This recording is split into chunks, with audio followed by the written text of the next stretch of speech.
It's lovely to join you all today for your second national conference for social prescribing link workers. I'm sure none of you imagined that the conference would be in this kind of virtual format, but I hope you all have a very, very enjoyable, informative time together, albeit virtual.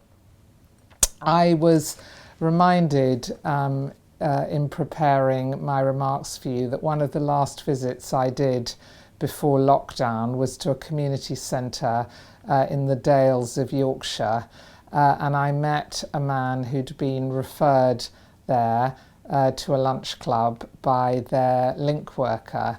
And it was very touching because it was somebody who'd been incredibly isolated, clearly suffering quite a lot of anxiety and depression, but the trust they had in that link worker meant that they were there socialising, meeting others and beginning to build a bit of a network locally, and that's just left a very strong memory with me about the value of what all of you do.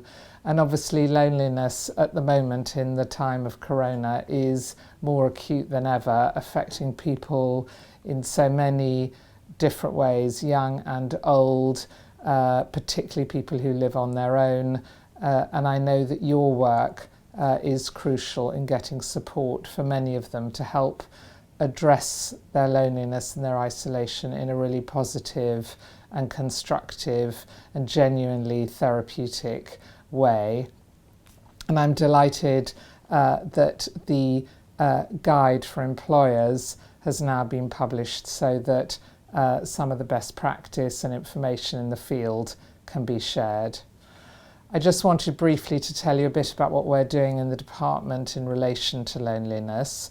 We've had a campaign for some time called Let's Talk Loneliness, which runs mainly on social media and is trying to remove the stigma of loneliness. And I think in a funny way it's easier to talk about loneliness during the pandemic because all of us have felt vulnerable at some point or have worried about someone we care about who might be vulnerable.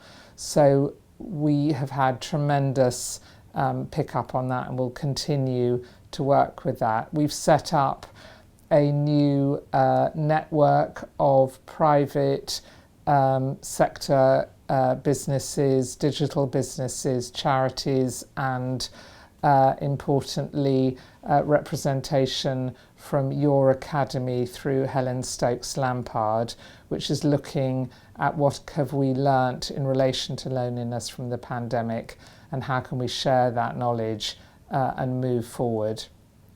And finally, and I hope will provide practical help to all of you, we announced £5 million of funding specifically for tackling loneliness. I've been talking to a range of charities over the last few days who've been spending that money, from Home Start, who, as you know, work with mothers of young children, to the Royal National Institute of the Blind, to just this morning I was talking to the Carers Trust.